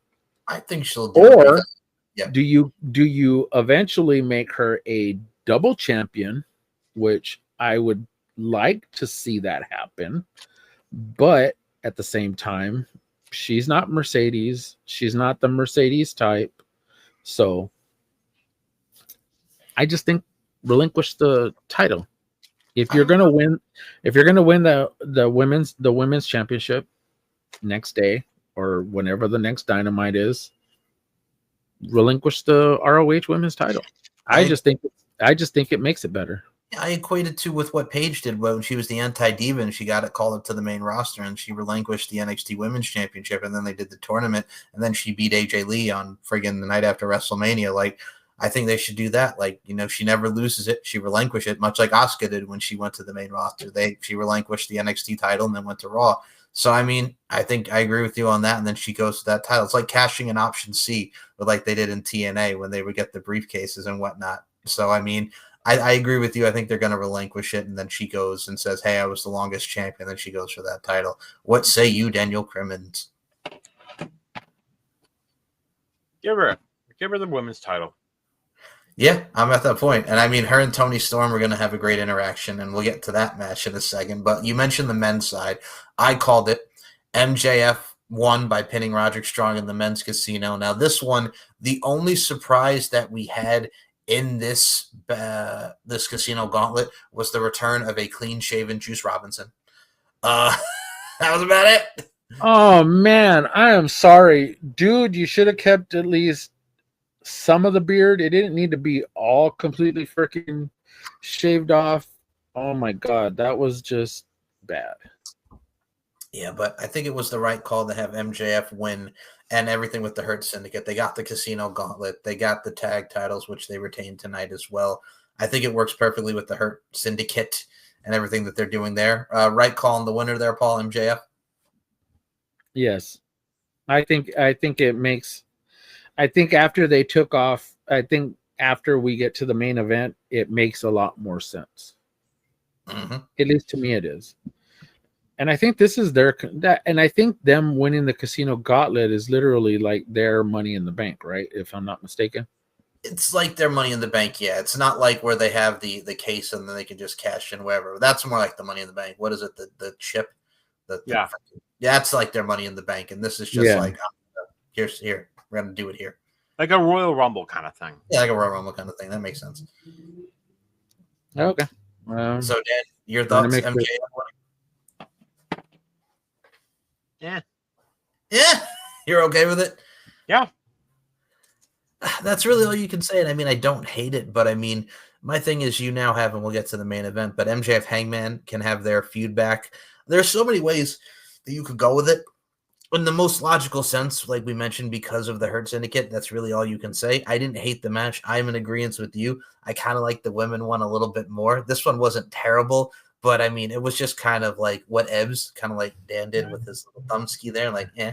So speaking of something that was did you guys, and I wanted to mention this one because, and before we get to like the other main ones, the Ops retained the Trios Championships against the Death Riders, Claudio, Wheeler Yuta, and Gabe Kidd. I thought it was fine. What were your thoughts on the Ops of the Death Riders? I mean, I thought right call. We still don't even know what the hell happened to Hook, because if you remember, Hook stared down Samoa Joe like, hey, man, why you replacing That's who I thought. That is who I thought was going to end up in the men's gauntlet. Hook, That's who I thought was going to come back. Much like a lot of people were predicting, like Priscilla Kelly going into AEW. We thought Elena Black was going to go into AEW. A lot of those, and Shotzi Blackheart was another name that people kept popping up on the internet saying, "Oh, well, she's going to show up in AEW." Right now, she doesn't need it. No. Right now, what she's doing with Matt Cardona, she don't need it. Dude, she took that radio silence that was sweet at that MLB. Oh my goodness gracious. I love that so much. Like, they're having such a fun time with what she's doing on the indies with Matt. Whew. But, I'm agreeing. So I was actually thinking a lot of those names too. I was like, wait, where are these big surprises? Like Isla Dawn, they've been pushing as far as like. Yeah, that was another name that came to mind too. And even one, Shayna. Yeah. Was another name that they thought. But what she's been doing is she's been actually producing stuff for WWE and NXT. So which congratulations to Shayna on that front, man. Well deserved. She has a mind. She has the knowledge of it. But yeah, the gauntlet matches for me were kind of mad with this. And I mean, like I said, the trios matches was fine. I'll go with Dan on this one. What do you think on the trios match with the Ops and the Death Riders? Yeah. Whatever. I'll say this. Okay. The Death Rider shit has gone on way too fucking long. 8 months, something like that. Fucking end it. Yeah, and I mean, you can't get Pac now because what is it, like visa issues? I'm thinking he's having. I'm thinking that's why we got over here. And honestly, with immigration rules being what it is right now, with like other people getting into the country, it's gonna be tough. Like WWE, like they had their stuff locked down before this, before this administration that we have now. Yeah. Like that's something that like I think WWE has an edge on, but whether it's whatchamacallit, visa, whatever the issue is, I hope Pac comes back real soon. Because he's another person, like, man, that dude is so good. Very much so. From his character work and his in-ring work, I always thought he was so underrated. And I have to mention this since you mentioned Pac, because he has wrestled him in WWE, and this was on TNA, and I can't believe we're going to mention this name, but I just have to do a quick sidebar here. They aired a promo. Oh, I thought you said his name. Oh, we were going to say Joe Hendry. So no, not him. The other guy, Enzo Amore, cut this promo on TNA this week. He's the realest guy in the room. Yes, he is. And he was talking about, hey, how you doing? You're in my backyard. You're in my backyard for Slammiversary, eh? Enzo Amore and TNA. Look, the one that had the problem with him was Vince. So that is true. That is very much true. Well, he also kind of pissed off Triple H when he showed up at Survivor Series. It was Madison Square Garden, right?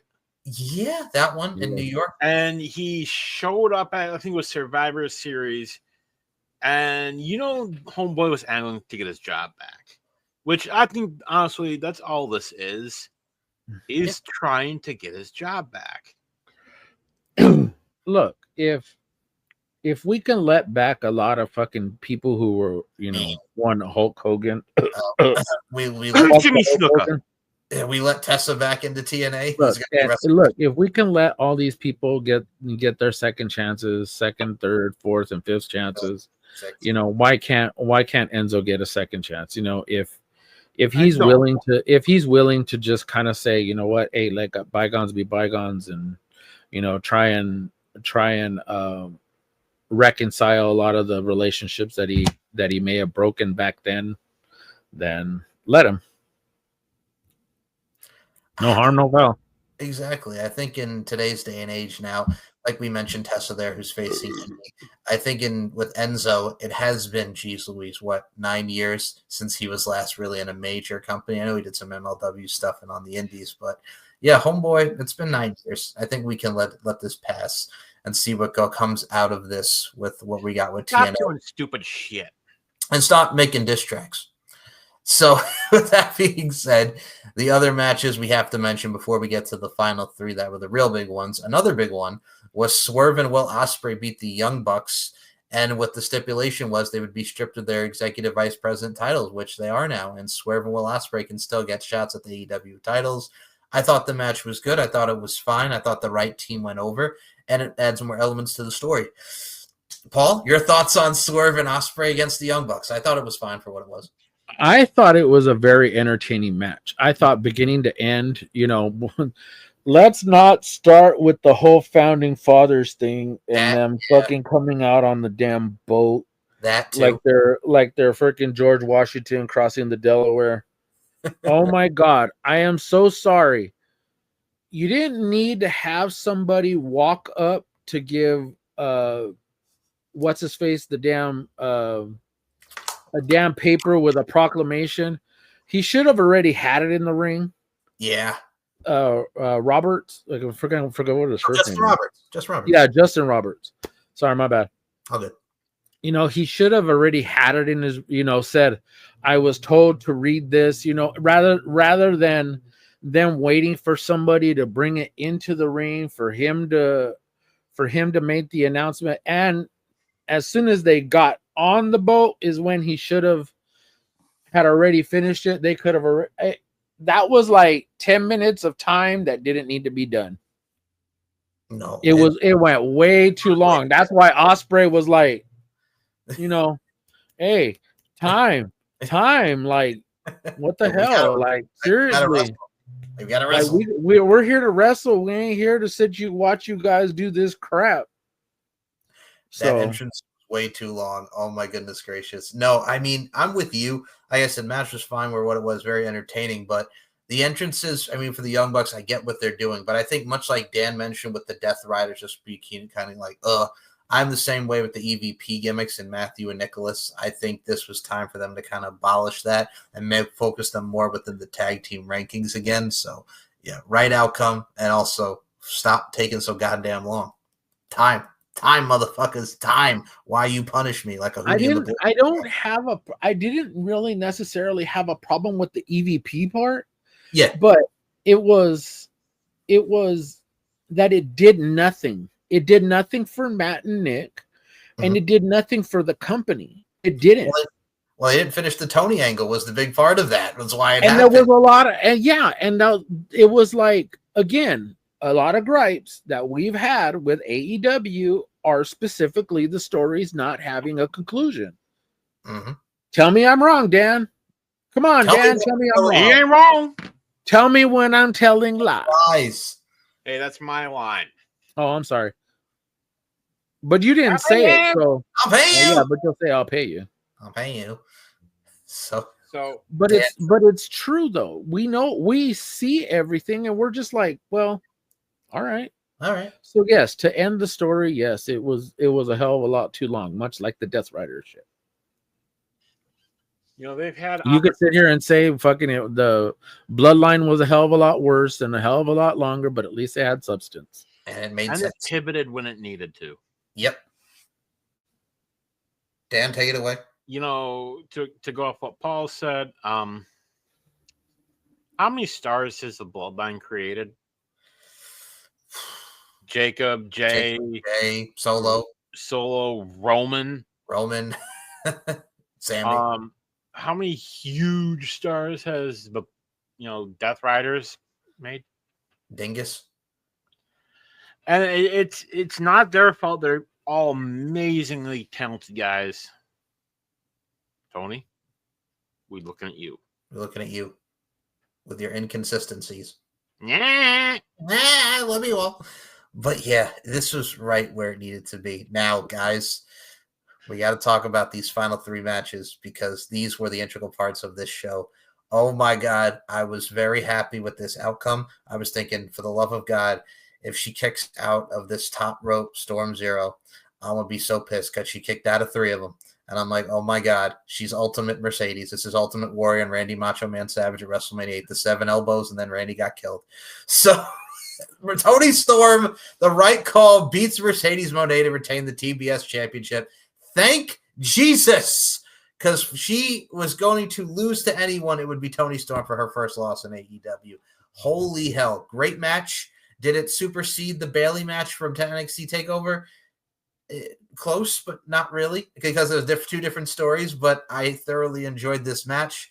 And my goodness, I fucking loved it. me too. It was fantastic. I really did, dude. Yeah, right person won. Loved it. You, Paul, go. No, I'm gonna let DC go first because I have something I have to say. Okay, fine. DC, go, my brother. You know, Fuck the Hulk Hogan. Fuck Yeah, the man. Hulk Hogan. With the whole Mercedes thing, a smart person would have leaned into this shit, would have played up and stoked the fears that, hey, Mercedes is going to win this. Mm-hmm. And this made people love Toni Storm even more, which I didn't think was possible. Right?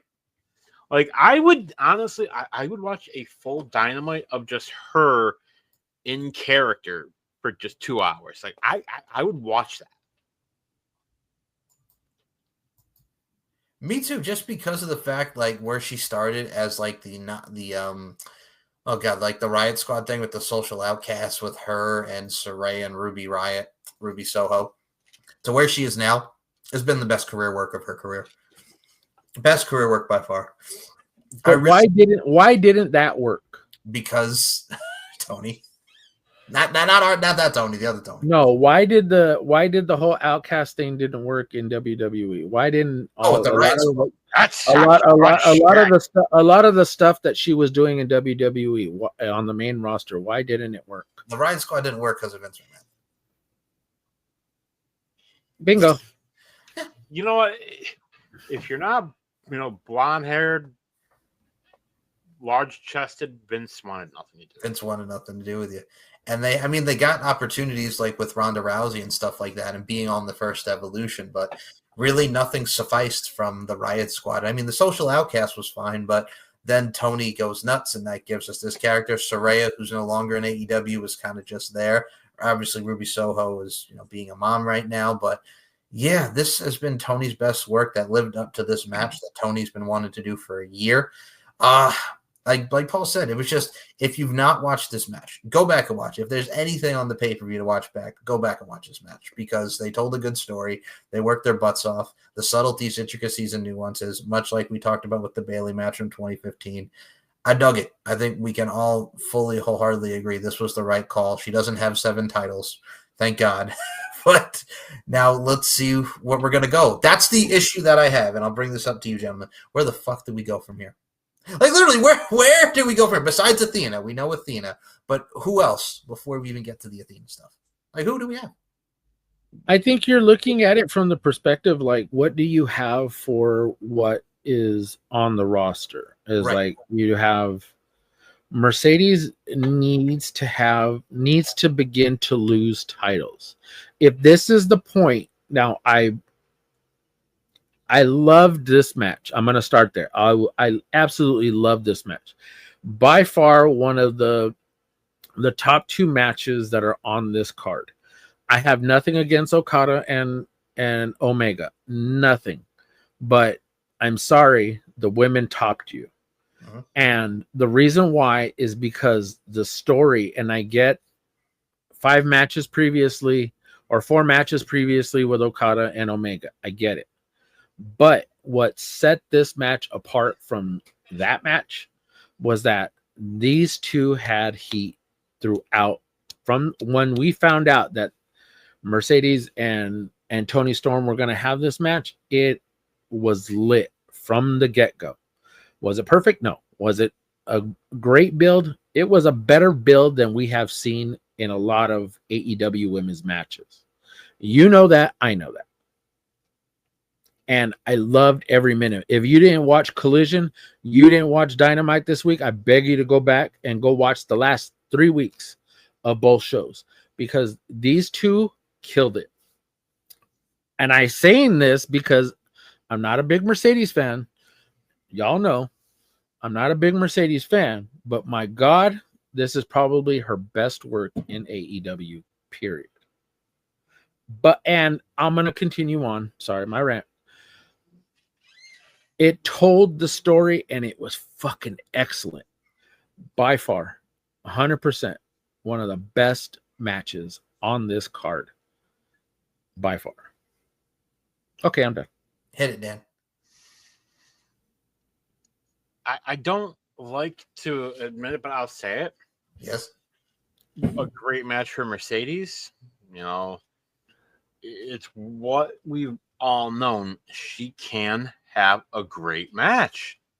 We saw her do it with Bayley at NXT TakeOver Brooklyn. Honestly, Mike, you and I have talked. That's had been not said. That is my favorite women's match. That ranks up for a lot of us. Yeah, exactly. And it shows that when she, and I don't think it's all necessarily her. I think when you give her the right opponent that gets her, but again, that can be said with anybody. But Tony is a generational talent. She got Mercedes. She's like, okay, I know what I'm doing. Yeah. And that's I think had you given the time to her and Athena, I mean, like a lengthy time, like to build up to that, I think you could have had that match that they had during the Owen Hart Cup match. Probably could have been by far one of the best matches that they had all year. With her and Athena, had a bigger build, and you know what? Maybe even her ROH title be on the line. Yeah, that's the thing too. Is like that's actually was originally my thought. Is like when Mercedes was in there, I was thinking, okay, Athena won that. We'll get the rematch from the Owen tournament, but I'm okay with Tony and Athena. I think they can have fun promos together, and like Daniel mentioned, and they did absolutely. And I think the generational talent vibes and what Athena can do, I think is going to make for a great match. And I mean, y'all mentioned Okada and Omega before we get to the main Shout event. out to Tony Storm for what she said in the presser. Oh. Shout out to Tony Storm for her panties being creamed, and she's not selling them on to anyone. So panties being creamed. Okay, now I'm gonna have to go back and watch that because I have not seen the presser yet. But thank you for that spoiler. Because you're welcome. That's great. I like that so much. She anything she says touches the gold. It was like the rabbit out the snatch on freaking. You should have seen Tony Khan's face was fucking like, what? What did you just say? Well, I mean, she said rabbit out the snatch on friggin' Collision the other week, and I'm like, rabbit out the snatch. Good God. Rabbit out the snatch. You know what I'm saying? I feel you. So Okada and Omega equates to like the New Japan stuff they had. Did you feel that the right beach? Do you feel the right guy went over with the interference of Don Callis and the Don Callis family and Okada winning and beating Omega? Did the right guy go over? Because I was hoping Kenny was going to win. No, that's right. I was going for Kenny. But I said, hey, you know what? I said in our chat, I thought Kota Ibushi was gonna turn on him. But turn on Omega, yeah. Would have been interesting. It would have, and that's the reason why it would have made for to have Okada and Ibushi kind of like as a group or as a team.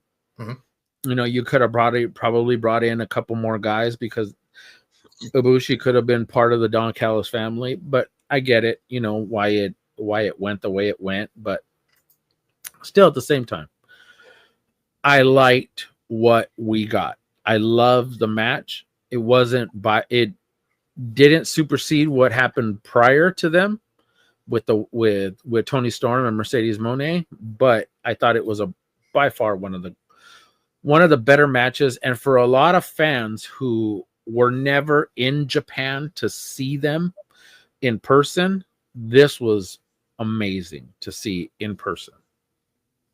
Man, I think with these two, we watched their stuff from the Dominions, the 2 out of 3 falls matches, the time limit draws. I think this continues on with something that's going to be really special for the American fans. And I think Okada going back to being Okada, because, you know, anytime him and Omega go at it, it's just pure magic. And I think, man, I got to also mention this point, since we talked about this match, and before we get to the main event, one detail I did not mention, as we did see the Hurt Syndicate retain, Nick Wayne turned on his daddy, quote unquote daddy, Christian Cage. Damn him. Thank you, JR. JR would have gone nuts at that. Then he gets the chair. We're going to get the concerto. Cope makes his return to AEW, takes out FTR and the Patriarchy, and then he picks up Christian Cage and he goes, "Go find yourself." So we're not going to get Cope and Christian against FTR right away. Until that moment comes, they're building to it. What are your thoughts on the return of Nick Wayne and the return of Cope? Fuck the Cope. Fuck the Cope! You know what? Now that WWE doesn't own Edge, the trademark for Edge anymore, you know what? I am still waiting. I am still waiting for him to pick it up and just say, "Hey, guess what? I am going to keep this, and it's going to be mine." Motherfuckers, I'm Edge. I think what he's doing, because I think he's waiting to see if they're going to, if they're going to realize, hey, we missed this. I mean, either way, guaranteed, if they get word he's doing this, they're gonna challenge it. Yeah, but I mean, with everything, are you all excited for Cope and Christian against FTR coming down the line? No, I would like. You know what? I actually am. Okay, because I think it's one of the lifelong matches that FTR has wanted for years. They've wanted to have a match against Edge and Christian. You know that they've said that. They're the modern day brain busters is how they kind of look at themselves. But matches against the Hardys, which they had. Mm-hmm. Matches against Edge and Christian, when I know they would love to, face the Dudleys at some point in time, because Devon is actually cleared and he is able to wrestle, and apparently he wants to have one more match at some point in time. So not in AEW, no, I don't think, but hey, maybe he can dust off his Reverend Devon here. Hey, please call my name. Please call my name. You never know. All I'm saying is, like, you know what? It would be a good match. I would love to see it. Instead of what was Batista's name? Deacon Batista. Deacon. Think about it. We have, instead of Bully Ray, Deacon Ray. Deacon Ray. Goodness gracious. Dan, your thoughts on Edge and Christian versus FTR incoming? Pretty much pure nostalgia point. There's only one way this works. Kazoos? Only one. And I would love to see them against the Outlanders too, that was a pretty good match. Yes. I have to the Outlanders or Outriders, Outrunners. Sorry, my bad. I'm on a fucking different level right now. But anyways, that was a really good match. I have to admit, that was a really good match on 0 Hour. That was good. I mean, you had Big Boom AJ. We bring the boom. That I didn't watch. That one I didn't watch. With the double chunk chocolate cookie. Yeah, I don't really pay too much attention with the 0 Hours because they. Hey, I did laugh when his kid got shoved. Oh God, Big Justice got shoved. Yes. I mean, we had the Guns return on the 0 Hour as well as Ricochet and the Gorillas of fucking. How the mighty have fallen. Ricochet goes from to being with friggin' Swerve and the Kenny Omega match and friggin' going for like the titles and just being in the mix and all this shit, and Mark Briscoe feud, and now he's friggin' in a thing with the Gorillas of Destiny. Wait, I thought GOD was in WWE. No, the Gorillas of Destiny. My bad. The Gates of Agony. Wrong one. Gates of Agony. Yeah, thank you. You're welcome. The Gates of Agony. Somebody said this fucking shit was going to happen. I wonder who was that. It was you. Oh, wait. Me. So I told y'all on this very show, I said, it's going to be the same thing. He's going to get used for a couple of weeks, and then... And you got the Gates of Agony makes no sense because... He gone. They were heels, and then they were baby faces. Then they fought the Hurt Syndicate and lost. Now they're back to being heels again. That makes no sense. Hurt Syndicate. Exactly. Now, they made the right move, the right call. Let's talk about this main event. Hangman Adam Page beats Jon Moxley in the Texas Death Match for the AEW World Championship. Thank God, because, man, this match was nuts. From barbed wire boards to tables to everything in between, from the bloodshed that they had. This was epic. The run-ins from Ospreay and Swerve, the Young Bucks. We saw the return of Bryan Danielson and a Blue Panther mask coming back and mollywopping. We saw the return of Darby Allin coming down from the Raptors like he's Sting. What? Hold on. Yes. What the fuck was that? He like did the coffin drop, and it was like he went away, and it was like, yeah. okay, what was the point in that? It was like literally he came down from the rafters. Moxley's looking at him. Yeah. He still has the harness on him. Yeah. And then he turns to freaking Paige. Rampage.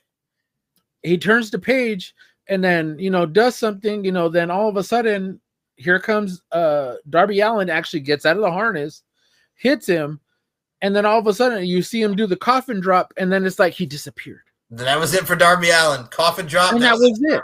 That was probably the worst return ever. I love seeing because it did nothing. Absolutely nothing for Darby because people popped. You heard the pop. Yes. You heard the fucking pop. Yes. And everybody was waiting for him to do something. And it was like two things. He was gone. I'm gonna hit you. I'm gonna hit you with the coffin drop, and I'm out. That was literally it. Did you like the Bryan Danielson thing? No, that was a nice little touch. That was cool. That was fun. No, that was good because it meant something and it did something for them. Yeah. Darby could have just easily did a couple of more things and did a couple extra things with everybody who was outside to disrupt, or even the Young Bucks.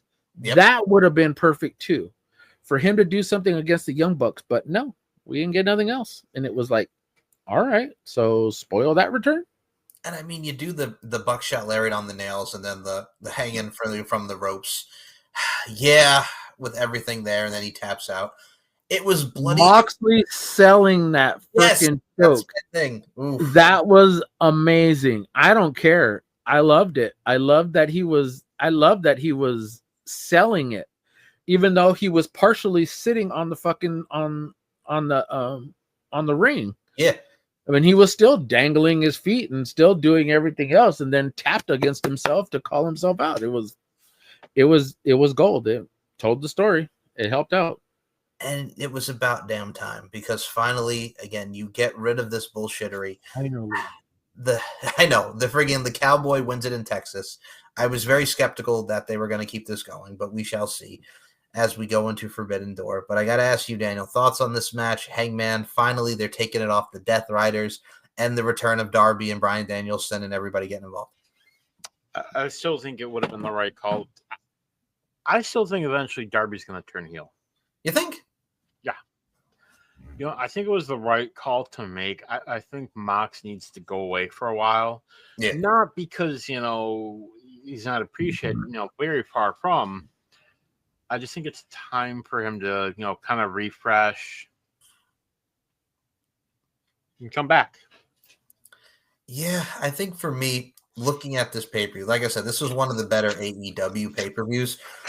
And this is one of the rare times, we say it, and again, we get frustrated with the product, but we can also admit when it's good. AEW did a better job. WWE's not bad, it was solid, but they did a better job of this day with the 3 shows that were on tonight, of what they did within this card to really actually enhance storyline. So I have to give kudos to Tony, because he finally listened of taking the belt off of Mox, having Mercedes lose, and he did a lot of right within the story buildings and the trajectory arcs. So, kudos, Tony. You do get some credit here. We're going to give you kudos on that, Tony. Bravo. Hercules. Marriage. So let's just see how you follow through with it. And we will be following through tomorrow night, as we will be watching Evolution, main evented by Io Sky against Mami, Rhea Ripley. Will Rhea Ripley finally beat Io Sky and take back the Women's Championship? And we get to see Jade and Naomi, no holds barred, special guest referee Bianca Belair, 4-way women's tag match, Tiffany and Trishi going at it. It's going to be a fun show tomorrow as we review Evolution. 4-way tag match? Yes, I mentioned 4-way tag match is going to be sweet. Everything. The rumor, yes, that I saw, hit me, as to who the mystery team is going to be. Okay. I've heard AJ Lee and Paige. Okay. That would be an interesting one. That'd be sweet. But initially, I think it was supposed to be the Bella Twins. Yeah, they have the 4-way set up, but for the Battle Royal, I'm going to say right now, do you think you see a Paige in the Battle Royal? They need some more spots for that Battle Royal. Either or. She'll be in one or the other. Okay. Well, we shall see as we watch Evolution tomorrow, and we'll give you our review, much like we did tonight for this fine program. So you guys get of Moolah and May will be the mystery team. Oh, you stop it right now. So we'll have these two. God, he's all Wendy Richter and Leilani Kai. I'm gonna go friggin' just dig up the Jumping Bomb Angels, like you mentioned, Leilani Kai's, the Wendy Richters. Hell, we'll even throw Rockin' Robin in there. We'll put the whole crew in there. Oh hell yeah! And you know who's looking for Wendy Richter is one Tony Storm. So you know, Wendy Richter, I'm gonna fuck you up. So you'll have 2 weekly review shows out this week. The review of these 3 fine shows today and the Evolution.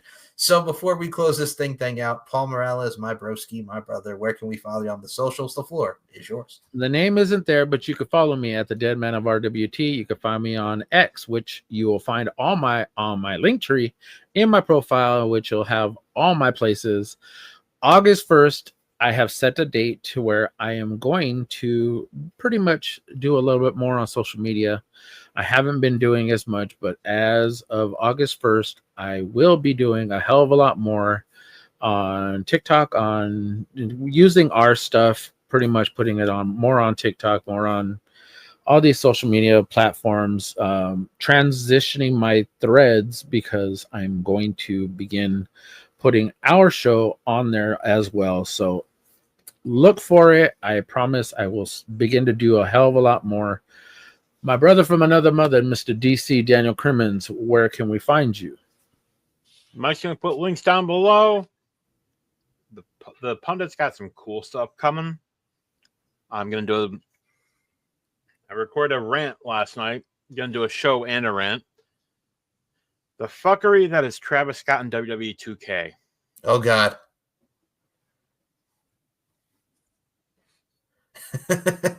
All I'm going to say is if y'all haven't seen the Netflix doc Astro World, but remember that festival that he did tried to do a number of years back? Yeah. Because of this shit, I don't think you ever see him in WWE ever again. Oof. I'm looking forward to that rant, Daniel Crimmins. Oh, it's good. So if you want to check out yours truly, it's SM Show 1 or MCL92, StephenMikeShow.com, LFCfights.com. You can check me out on Instagram, Larkin_92 or MLarkinMB, the S&M Network shows, which features the weekly review, which features Deep Into the Heart of Wrestling, the Stephen Mike Show, a little pop culture history podcast, LFC podcast, On the Mic with Mike, Uncaged with me and Daniel Crimmins. Paul will be joining us for episode 9 of season 5 as we talk about Paul's mom. Hi, Paul's mom. As we touch upon CM Punk's run in AEW, we're going to be going into that. Tell me when we're telling lies. We have a lot of cool stuff to finish off season 5. I'm old, I'm hurt, I'm tired, and I work with children. Fucking children. Yes, so we are finishing out season 5. Paul will join us again for season 6, as you heard earlier, because we're going to watch AWA. Moses. I love you, Moses. Join us. Come on, Moses. No, he's going to say no. All our bluff. Oh, my goodness gracious. All our bluff. All our bluff. So we'll be doing that in season 6. We got a lot of fun stuff. We won't pay you. We won't pay you. So for Paul Morales, for Daniel Crimmins, my name is Mike Larkin. Thank you for listening to this weekly review. 2 shows out this week, this fine program and Evolution. We'll be back tomorrow of this recording. And for that, we say to you, I'll pay you. We love you. Goodbye. I'll pay you. Hi, Paul's mom. Hi, Mike's mom. Hey. I'll pay you. I don't ever slow up, no I don't take shit. I got no love for the fakeness. If you wanna play tough and wanna hate this, I'll always show up. I don't ever slow up, no I don't take shit. I got no love for the fakeness. If you wanna play tough and wanna hate this, I'll always show up and make a statement. I don't ever slow up. The past is gone. Now's the future.